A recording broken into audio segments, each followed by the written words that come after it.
Wujud kepedulian Polri terhadap masyarakat terus ditunjukkan oleh Polres Aceh Jaya. Bersama PLN dan masyarakat, Polres Aceh Jaya melaksanakan kegiatan gotong royong membersihkan masjid dan kantor desa yang terdampak banjir di wilayah hukumnya.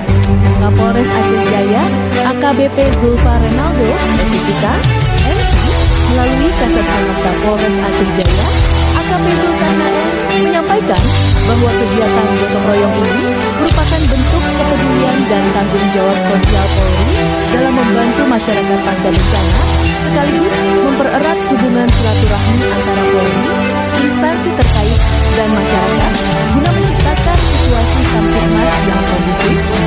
Kegiatan gotong royong tersebut dilaksanakan pada hari Selasa, 23 Desember tahun 2025, sekitar pukul 10 WIB, bertempat di Masjid Babul Mustajabah dan kantor desa Pasigo 5, Kecamatan Teunom, Kabupaten Aceh Jaya, yang terdampak banjir.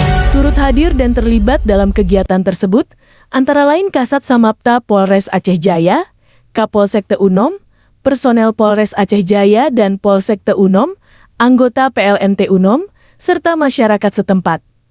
Dalam pelaksanaannya, personel Polri bersama PLN dan masyarakat melakukan pembersihan area masjid dan kantor desa dari lumpur, serta material sisa banjir agar dapat kembali digunakan untuk kegiatan ibadah dan pelayanan masyarakat.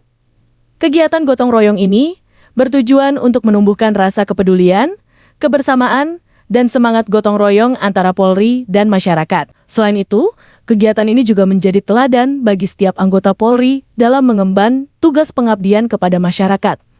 Dengan adanya kegiatan ini, diharapkan pemulihan pasca bencana dapat berjalan lebih cepat, serta terciptanya situasi Harkamtibmas yang aman dan kondusif di wilayah hukum Polres Aceh Jaya.